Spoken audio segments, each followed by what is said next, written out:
بسم الله الرحمن الرحيم halkani waa sahan academy hoyga barashada aqoonta iyo xirfadaha wali waxaan ku guda jirnaa course aynu ku barnayna biology oo markaasi ah course aynu ku barnayna maadada biology gaar ahaan fasalka form 3 waxaan maraynaa lesson 3 oo markaasi ah casharka saddexaad casharkane waxaan ku baranaynaa wax loo yaqaano carbohydrates ayaan si gaar ah ugu qaadan dhigaynaa inagu si guud ahaan marka ugu horeysa u dul marayno wax loo yaqaano organic compounds ama isku dhisyada asal ahaan laga keenay shay nool markaasi laga keenay waxaan filaa marka casharadii labada ahaa ee aynu horey usoo daawanay si fiican loo fahmay hadii ay jiraan su'aalo ku saabsan labadaas casharna waad ina soo weydiin kartaa waxaad nagala soo hadli kartaa WhatsApp Telegram ama email idin soo diri kartaa adigoo fariintaada anwaan uga dhigayo qaybta aad rabto inaad su'aal lagu weydiiso sidoo kale waxaan filaa talooyinka aan ka jeediyay muuqaaladii hore ee labada ahaan in la qaatay ama hadda kadib la qaadan doono taa oo ku saabsanayd in cilmigan waxyaabo badan oo ku saabsan in markaasi la raadiyo casharkii koowaad waxaynu ku soo sheegnay in cell waliba ama unug waliba uu ka kooban yahay waxa waaye organic compounds iyo inorganic compounds uu leeyahay inorganic compounds waxaan ku soo qaadanay casharkii labaad oo waxa tusaale u ahaa wax loo yaqaano water oo biyaha ah iyo sidoo kale minerals in badan waynu soo qaadan dhignay casharkana waxaan kaga hadlaynaa organic compounds oo ayaga ama isku dhisyada asal ahaan laga keenay shay nool laga keenay oo ayagana u qaybsama afar qaybood qaybtiisii koowaad oo ah carbohydrates ayaa markaasi aynu kaga hadlaynaa in gudaha gala marka biology form 3 lesson 3 carbohydrates waaye marka hore organic compounds aynu si guud u dulmarno waxa la yiri organic compounds marka laga hadlayo asal ahaan horta waxa la yiraahdaa waa anything originated from living organism ayaa waxa la yiraahdaa organic yani waxa laga keenay noole ayaa markaas laga keenay organic compounds marka isku jirada organiga ayagu are mainly made up inta badan waxay ka samaysan carbon iyo hydrogen isku dhisyada ka samaysan carbon iyo hydrogen ilaa anaga waxa waxaan ka hadlaynaa waa waxa loo yaqaan cellka waxa uu ka kooban yahay waa cutubkan marka inaga kama hadlayno cunto ahaan uguma hadlayno yani cellka guud ahaan waxa uu ka kooban yahay ayuu chapterkan uu kaga hadlaa organic compounds marka are mainly made up of waxa uu ka samaysan carbon iyo hydrogen ay marka ka samaysan yahay some organic compounds marka qaar kamid ah isku dhisyada organic ah also contain sidoo kale waxay ka kooban yihiin oo marka laga hadlayo carbon iyo hydrogen waxa u sii dheer ayaga oo ay sidoo kale ka kooban yihiin other elements curiyaal kale like sida waxa kamid ah hydrogen nitrogen phosphorus and others ayaa markaas laga helaa oo yani waxa ay carbon iyo hydrogen kaliya laguma helo the cells marka unugyada of living organisms ay leeyihiin nooleyaasha ayagu contain waxay ka kooban yihiin hundreds of organic compounds boqolaal oo markaasi isku dhisyo oo organic ah yani cellkan oo noolahan uu leeyahay waxa uu lahaan karaa ama uu leeyahay boqolaal oo markaasi ashyaa oo asalkoodii shay nool laga keenay that can be classified kuwaasoo loo kala ablayn karo into four main groups afar kooxood oo waaweyn these are kuwani waxay yihiin carbohydrates lipids proteins iyo sidoo kale nucleic acids afartan ay organic compounds ka u qaybsamaan carbohydrates ka casharkan ayaa ku qaadanayna lipids waa casharka xiga proteins waa casharka xiga marka proteinska qaybihiisii waxa kamid ah enzymeska sidaas daraadeed marka enzymes iyo proteins way loo kala qaadnay oo enzymeska waxa ka dhignay casharka ku xiga ugu dambeyntiina cutubkan waxaan ku soo gabagabeynaynaa waxa loo yaqaan nucleic acids aynu gudaha u galna marka waxa mid ayaan u kala qaadaynaa afartan shay inago proteins kale si gaar ah u qaadan dhigayno waxaan ka hadlaynaa marka hore waa carbohydrates marka hore maxay yihiin carbohydrates waxa la yiri waa are the one of organic compounds way waa mid kamid ah isku dhisyada asalkoodii markaasi organic ama asalkoodii shay nool laga keenay it takes part wuxuu ka qayb qaatay many functions shaqooyin badan oo of the cell ee unuga markaas uu qabto ayuu markaas ka qayb qaataa and it is the main source waa isha ugu muhiimsan of energy waaye yani carbohydrateska waa isha ugu muhiimsan waaye ee tamar laga helo for biological reactions falgalo noole kiimikeed markaasoo akarin ku dhacay in the cell unuga gudihiisa falgalo noole kiimikeed ee ka dhacayo tamarta waxa markaasi meesha laga helo waa carbohydrates way marka ka hadlayno classification of carbohydrates waa ablaynta carbohydrates way waxa la yiri markaasi carbohydrates marka laga hadlayo ayagu are classified waa la kala ableeyaa into four groups ayaana loo kala ableeyaa afar kooxood as shown in the chart sida markaas lagu muujiyay chartigan ama jantuskan markaas lagu muujiyay carbohydrateska afar ayaa markaasi loo qeybiyaa oo kala ah monosaccharides disaccharides oligosaccharides iyo sidoo kale polysaccharides monosaccharides waxa way one sugar molecule hal sokor kaliya ka kooban disaccharides sida magaca aad ka fahmi karto waa two sugar molecules way oligosaccharides 2 to 10 sugar molecules way polysaccharides waa 10 and more sugar moleculada sokortoodii 10 ay ka badan tahay ayaa wax la yaqaan polysaccharides kuwa 2 ilaa iyo 10 u dhaxeeya waa oligo way kuwa 2 kaliya ah waxa way waa di way halka kuwa kale ayagu ay yihiin oo halka sokor kaliya ka kooban ay yihiin wax loo yaqaan monosaccharides marka monosaccharides waxa tusaale ah glucose fructose iyo sidoo kale galactose disaccharides ama laba sokorlayaasha waxa tusaale ah sucrose lactose iyo maltose oligosaccharides oo laba sokor iyo wax ka badan moleculada markaas sameeya waxa tusaale ah raffinose iyo stragiose polysaccharides waxa tusaale ah starch glycogen iyo sidoo kale cellulose marka inagu waxaan qaadan dhigaynaa saddex kamid ah afartan oo ah monosaccharides disaccharides iyo polysaccharides waxaan markaasi rabaa inaad adigu raadiso oligosaccharideska sida aan ugu qaada dhignay monosaccharides disaccharides iyo polysaccharides inaad adigu u raadiso waayo sida mar walba muuqaal walba aan ka sheego ama cashir walba aan ka sheego cilmiga wuxuu ku barakooba in wax badan la raadiyo oo wax badan la akhriyo mid aan kala qaadayna marka saddexda anaga aan soo qaadanayno afartan yani wax way saddex kamid aan soo qaadanayna monosaccharides ayaan ka hadlaynaa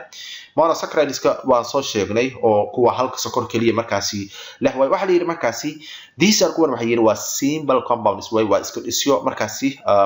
isku dhisyo fudud way that consists of course ka kooban 3 or 4 carbon atoms to 6 carbon atoms carboniska ay ka kooban yihiin ma ahan hada sugariska ma ahan carboniska ay ka kooban yihiin waa 3 ilaa 4 ay markaa u dhaxaysa and its general formula qaacida guud ayuu leeyahay oo markaasi ah CH2O oo ku dhufsan N ay markaasi qaacidadeeda guud markaasi ay tahay yani general formulada ama qaacidada guud markaasi ay leedahay ee lagu soo saaro waxa loo yaqaano monosaccharideska ayagu waxay markaasi ay yihiin ama waxay tahay waa CNH ama CH2O marka kuwani oo monosaccharideska waxaan soo sheegnay inay yihiin kuwa ka kooban 3 ilaa 6 waxa laga hadlayna waa carbon atoms way ma ahan sugars marka general formuladooda waxa way waa CH2O2 yani waxa way waxay noqonaysaa tusaale hal kaliya haday tahay intan hal meeshan hal ayaa ku qarsoon oo carbon ah inta laba way inta hal ayaa ku qarsoon sidaas daraadeed marka laga saaro waxay noqonaysaa C1 ama carbon hydrogen laba ah iyo sidoo kale waxa loo yaqaan maxay oxygen hadii meeshan lix laga dhigo lix carbon 12 hydrogen iyo sidoo kale maxay waxa loo yaqaano hydrogen oxygen ay markaa noqonaysaa waa monosaccharides marka n waxay noqon kartaa 3 ay noqon kartaa 4 ay noqon kartaa ama 5 ay noqon kartaa wax ka badan ma jiro way monosaccharides marka laga hadlayo exist waxay jiri karaan in the form hab oo markaasi ah genus ahaan ay jiri karaan silsilad ahaan ay markaasi ayagu u jiri karaan or ama se ring ahaan ay u sameysmaan karaan yani sida fargash ahaan ay markaa u sameysnaan karaan like those consists of 4 or 5 and 6 carbon atoms sida kuwa markaasi leh 4 markaasi leh 5 iyo sidoo kale leh carbon atoms kuwa leh yani formkooda ama qaabka yeelanayaan waxa waaye waa ring form way yani qaabka yeelanayaan waa sida fargashiga oo kale way hadii markaasi aan eegno monosaccharides waxa tusaale ah glucose marka waxa way waxa uu leeyahay waxa loo yaqaano structural formula iyo molecular formuladeeda waa taas ah structural formuladana waa qaab dhismeedka oo markaasi loo qeybiyo carbonka hydrogen iyo inta kale sida markaasi loo qeybiyo marka glucose waa taas structural formula iyo molecular formula ay kala yihiin sidoo kale waxa kamid ah exampleska chart ayaan ku soo qaadanay waxa sidoo kale kamid ah wax loo yaqaan maxay ribose marka waxa way wuxuu leeyahay molecular formula iyo sidoo kale structural formula hadii aan sii socono monosaccharideska qaybihiisii waxa kamid ah oo waliba kuwa ugu waaweyn glyceraldehydes ayagu waxa la yiraahdaa are the simplest sugars way waa sokorada fudud that balances synthesize kuwaasoo ama synthesize kuwaasoo dhirta ay samaysato ma ay samayso ayada and it is the end of product of the photosynthesis marka laga hadlayo hawsha ilaysa cunto ku samaysashada shayga ugu dambeeya ee marka la soo saarayo waa glyceraldehydes way glyceraldehydes waxa waaye waa are the simplest sugars waaye so waa sokorta ugu fudud that plants synthesize ama synthesize marka waa sokorta ugu fudud ee dhirta markaasi ay samaysato sidoo kale waa productiga ugu dambeeyay photosynthesis markuu dhaco shayga ugu dambeeyay ee soo baxa ayaa glyceraldehyde markaasi lagu magacaaba hadii markaasi aan sii socno it forms waxa uu sameeyaa ama glyceraldehyde waxay sameeyaan basic structure qaab dhismeedka asaasiga of the most organic compounds isku dhisyada organiga oo afartii nooc ah inta badan yani base-kooda marka la fiiriyo salkoodii marka la fiiriyo waxay ka samaysan yihiin waxa loo yaqaano glyceraldehydes waxa la yiri markaasi monosaccharideska with kuwaas oo leh 6 carbon atoms leh kuwa 6 carbon atoms leh waxaan soo sheegnay formka qaabka yeelanaya waa ringed form way waxa la yiri monosaccharides with 6 carbon atoms kale waxa la yiri are the most abundant ones waa kuwa ugu badan way some of these qaar kamid ah waxa way are glucose iyo fructose ay noqon karaan iyo sidoo kale galactose marka meeshan comma way glucose fructose iyo galactose ay noqon karaan yani kuwa leh carbon leh alpha glucose iyo sidoo kale beta glucose ayagu waxayeen waa are the most abundant monosaccharides marka laga hadlayo monosaccharideska kuwa ugu badan waa alpha glucose iyo sidoo kale beta glucose iyo markaasi ayagu ay kala yihiin marka qaybtan hadii ay fiirino waa alpha glucose iyo sidoo kale beta glucose iyo markaasi ayagu ay kala yihiin nooca labaad noocyada carbohydrateska waxa lagu magacaabaa disaccharides markaasi ayagu lagu magacaabo waxa la yiri markaasi disaccharides ayagu are formed from waxa markaasi sameeya reaction inuu dhaxmaro two molecules laba molecule oo monosaccharides laba monosaccharide in markaasi falgal ayagu ay sameeyaan waxa ka soo baxa ayaa waxa loo yaqaana disaccharides ayaa markaasi ayagu lagu magacaabaa disaccharides ayaa markaasi lagu magacaabaa marka ay markaasi reaction kooda uu dhacayo through wuxuu dhaca condensation reaction oo ah dehydration reaction ayaa sidoo kale loo yaqaan waxa jira laba eray oo marka cilmiga nafaqada la joogo la yiraahdo dehydration iyo sidoo kale rehydration dehydration iyo rehydration fuuq bixin iyo sidoo kale fuuq bax iyo fuuq celin ayaa markaas la yiraahdaa marka wax baa la bixinaa markan waxa waaye dib ayaa wax loo soo celinaa and the general formula ay leeyihiin qaacido guud oo markaas disaccharides waxa waaye 12 carbon 20 oxygen hydrogen iyo sidoo kale 11 hydrogen ay markaas noqonayaan marka laga hadlayo waxa loo yaqaan maxay disaccharideska ayaga waxa tusaale ah wax loo yaqaan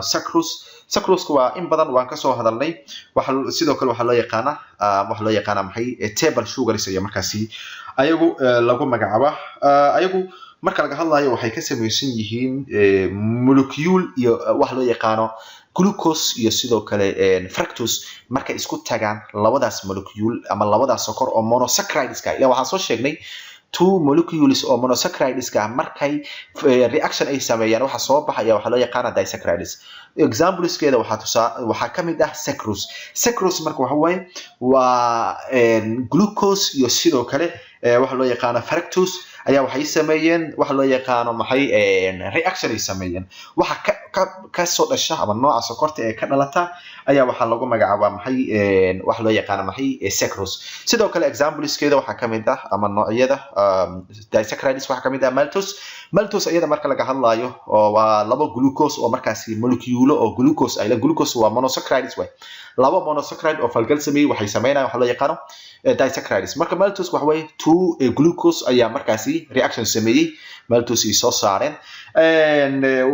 ayagu marka laga hadlayo oo waan qaadan doonaa meelaha laga helayo waxay kala yihiin sucrose kana waa naqaanaaba oo waa table sugar way polysaccharides sukor badan ayaa marka la yiraahdaa oligosaccharides kana adiga raadiso iyo markaasi aan raba waxa la yiri markaasi polysaccharides are made up of ka samaysan many monosaccharide molecules oo markaasi monosaccharides ah oo badan ayagu ay ka sameeyaan examples marka tusaalayaal oo monosaccharideska saddex ayaa tusaale ah waa starch glycogen iyo sidoo kale cellulose saddexdan waxa waaye mid u qaadanayna waxa waaye waxay tusaale u yihiin marka hore wax loo yaqaano polysaccharides markaan joogno general formula ama formulada ay leeyihiin they have ayagu heliin waa polysaccharides way general formula leeyihiin oo markaasi ah CnH2O N ay markaasi ayagu ay leeyihiin general formuladooda waa taasa waxa la yiri markaasi the most important and abundant polysaccharides polysaccharides marka la joogo kuwa ugu badan isla markaana ah ugu muhiimsan waxay starch glycogen iyo sidoo kale cellulose ay markaasi ayagu ay kala yihiin midaan u kala qaadayna marka waxaan ku hormarayna wax la yaqaano starch ayaan ku hormarayna wax la markaasi starch markaan ka hadlayno waa nooc ka mid ah way wax loo yaqaano maxay polysaccharides ama carbohydrates ay markaasi ka mid tahay qaybta oo waxayna ka tahay maxay polysaccharides starch marka is present as waxa loo helaa maxay stored food ahaan loo helaa ku kaydsan plant tissues nodayaasha dhirta waa soo sheegnay nodayaasha dhirtana